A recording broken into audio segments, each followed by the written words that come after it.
Hello friends, welcome back to the channel. I'm Rhonda if you're new here. I have all the baskets because we are headed out to the garden to do some garden cleanup, a huge garden harvest, and we have to make plans for some fall planting. So I thought I would take you guys along to see what we have left to harvest and what we are planning for the fall garden. Right now, the garden is a mess. It is overgrown, full of weeds.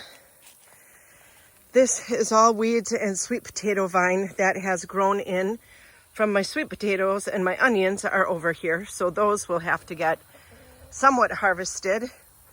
The potatoes are ready to harvest, but I think that will be on a different video.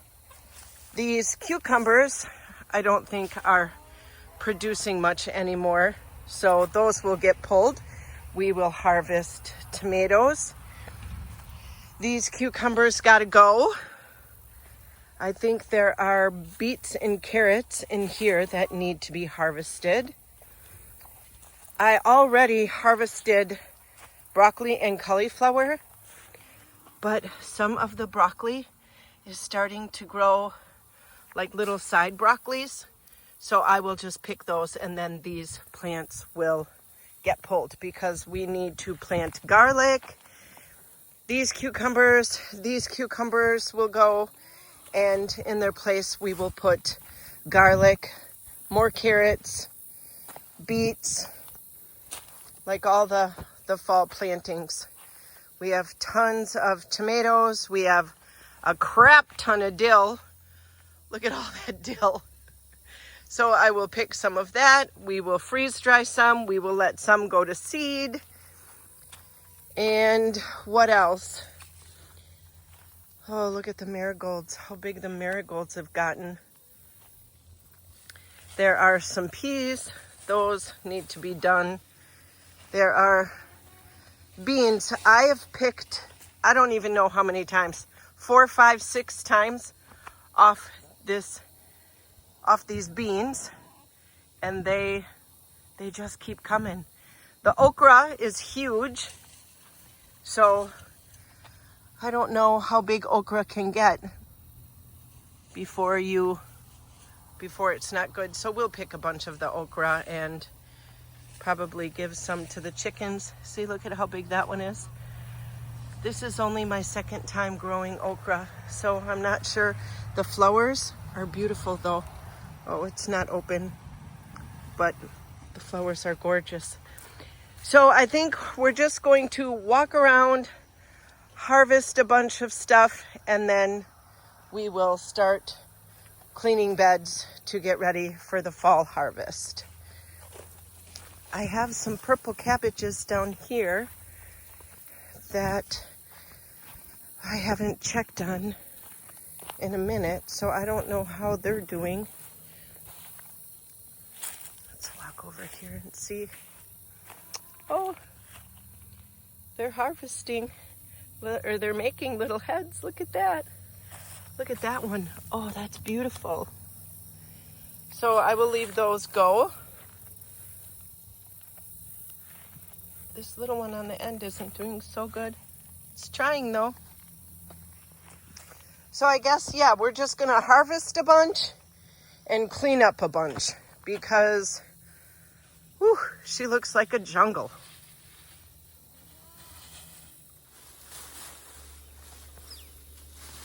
Did you go through and pick off all the little ones from there? I'm trying to. I think these are empty. I haven't gotten down there. There's one more. That's the chicken one though. Yeah. I mean, that's so many that for chickens that you can probably just compost as well. Well, the chickens like to eat them. Oh yeah, I think so. It saves on food.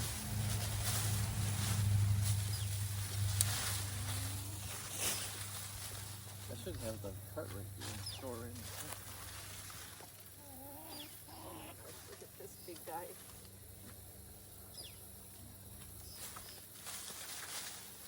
So cucumbers like this we are giving to the chickens. I have a basket down here that we are compiling. Too big for the chickens, and then some of them, you know, like this are smaller, we'll take into the house and I will make into cucumber and tomato salads, or we'll just eat them fresh and you can de-seed them. They're still good, they're just, you know, really seedy.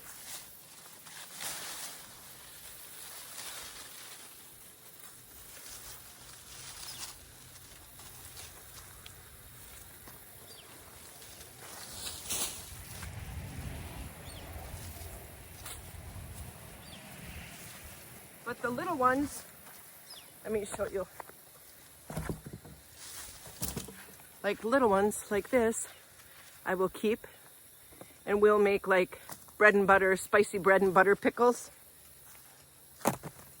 for the refrigerator, like a refrigerator pickle.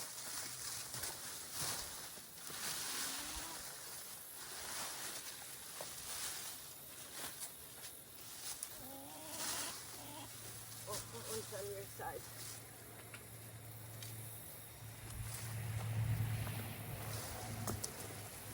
Plus, the chickens love cucumbers. Cucumbers and zucchini have been like a staple in their diet.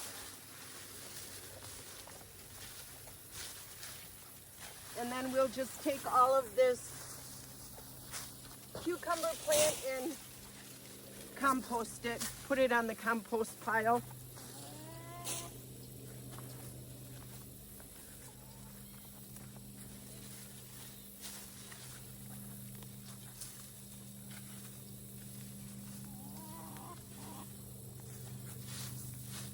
Basket for the humans, basket for the chickens. We got one side done. And I mean, you guys really, we had cucumbers. We had 4 or 5 cucumber like plants that we planted. So we had cucumbers coming out of our ears. So I think at some point we just stopped coming out here and we stopped picking them because we had our fill. So we did a little bit of overkill this year with the cucumbers. I pickled pickles, I did pickle spears, I did hamburger slices, and we did a ton of refrigerator pickles. So I think we're just kind of, you know, it's the end of the season and we're just tired of cucumbers at this point. Oh, and we shared with our friends and family that would take the cucumber. You know, it's kind of right up there with zucchini.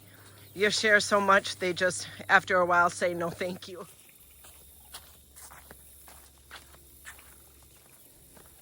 While Scott is taking down the cucumber plants, I am going to pick some tomatoes and get what is ripe off the vine so I can get them in the house and cleaned up and in the freezer so that I have all the tomatoes I need for canning, because you know canning season is right around the corner. You have harvest season, processing season, canning season.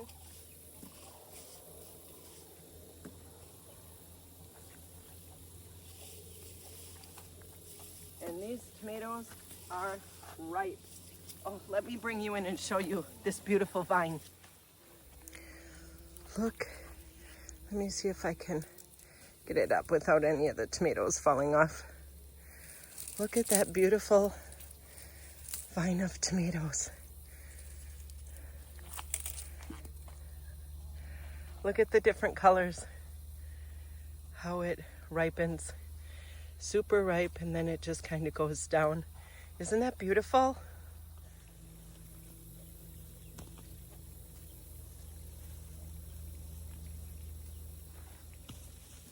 I don't know what I get more excited for. If I get more excited for planting season and seed starting, where you have all the hope and dreams that you're putting all this stuff in your garden and you're hoping it grows, or if I like harvest season because you reap the rewards of everything that you've done all the seeds, all the weed pulling, all the watering, all the time spent out here tending to your plants. It is such a, what's the word, gratifying feeling when you get to reap what you've sown. And not just a little bit, like baskets full. If you plant, if you plant for any kind of preserving or canning, you always plant enough to eat fresh, and then you plant enough to preserve, to put on your pantry shelves for the winter. And it's just always such a good feeling,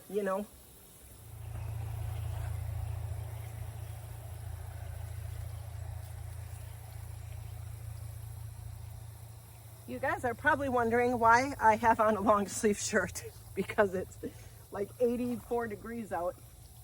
Because when I go into my onion bed to pick my onions, because I haven't done that yet either, when I go into my onion bed to pick my onions, there is stinging nettle in there, and I don't want to deal with it. So I'm just going to pull it as I go in for my onions. And if you've ever experienced stinging nettle, it isn't pleasant. So that is why I have on a big long shirt.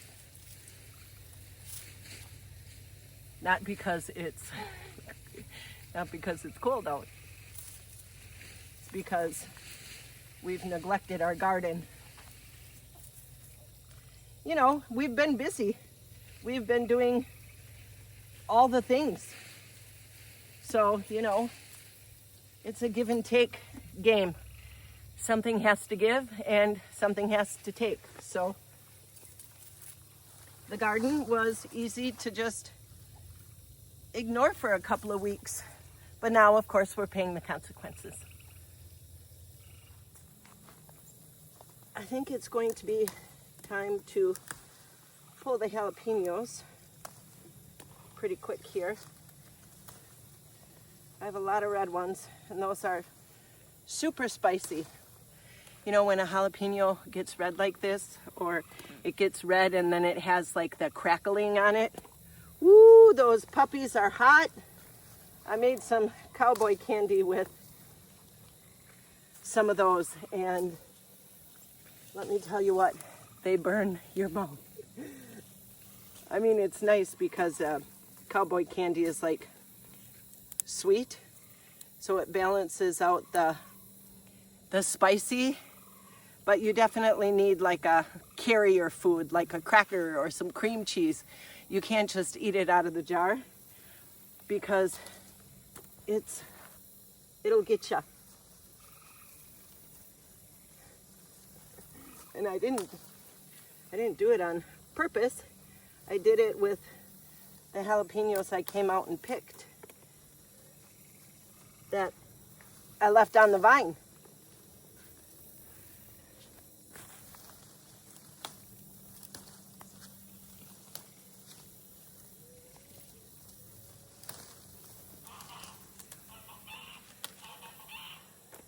But they're giving me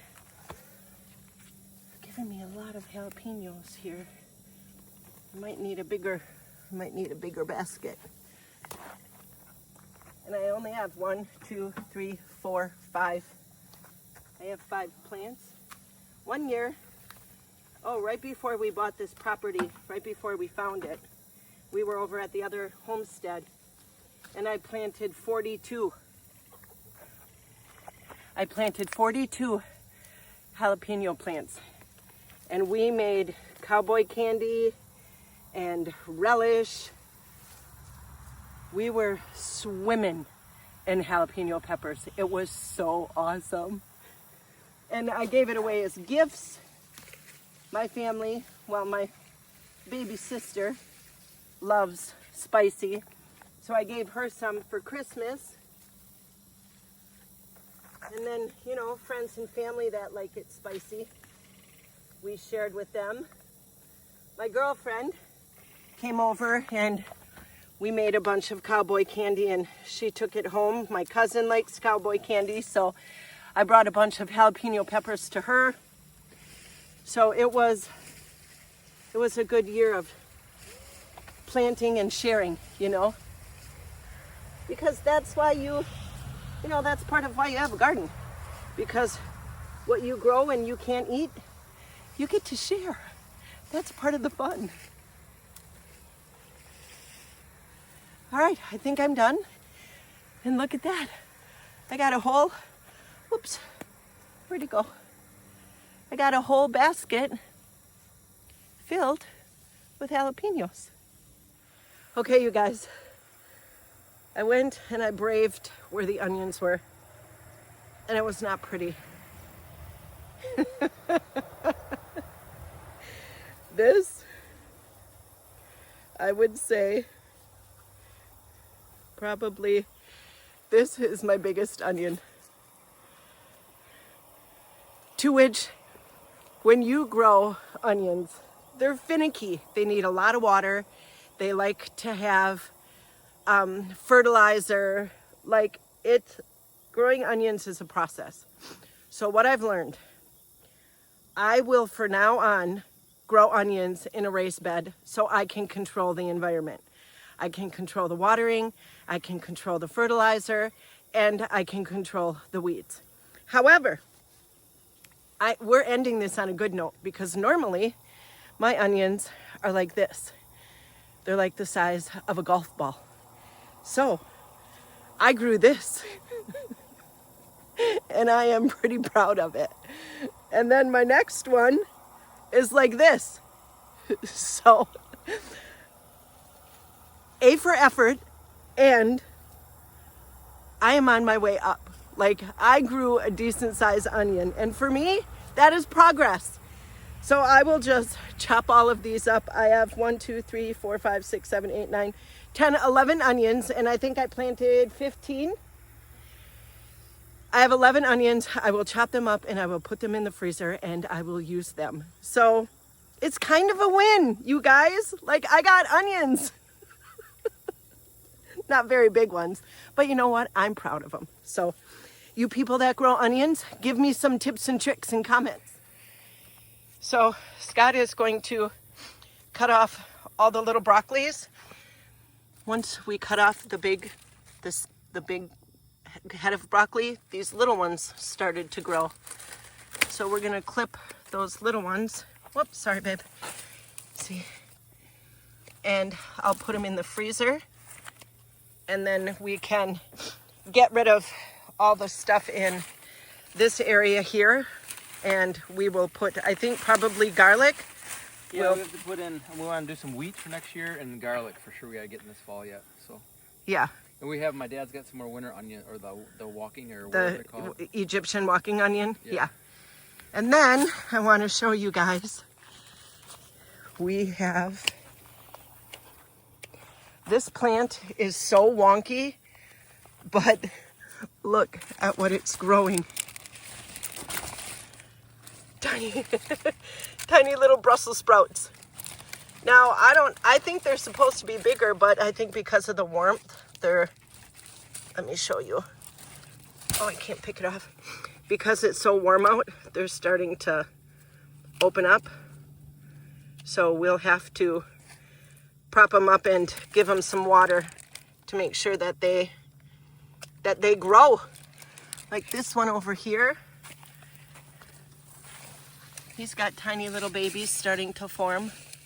So we'll make sure that we give him some TLC so that he can grow some Brussels sprouts for us. And we have some more over here. Oh, this plant is looking much better. See the tiny little Brussels sprouts?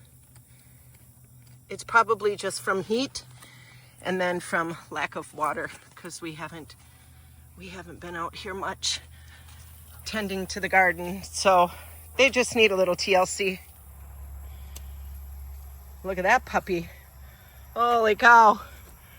That is the biggest head of cauliflower we've ever grown. And then we have some over here we'll have to cut and clean up and put in the freezer. So yeah, we gotta, we do it after work. Scott works full-time and I work full-time. Scott went back to school after summer break and it all kind of just got neglected, But that's part of it. And then you just gotta get in here and clean up. Look at, these are all potatoes. We'll dig those up probably, I would say this weekend or after work next week, because they are definitely ready. See how the plants are all yellow and they're laying flat? That means that they are ready to get dug up. And we have two different kinds in here. We have Kennebec and Little Reds. Yeah, I think honestly either Pontiac or Reds, or I think maybe even Pontiac. Yeah. So little by little, we're regaining control of some of the vegetables. Okay. Oh, look at that. Those are going to be perfect for soup. Well, that's why I cut all these plants. Oh, look at them all. Wow.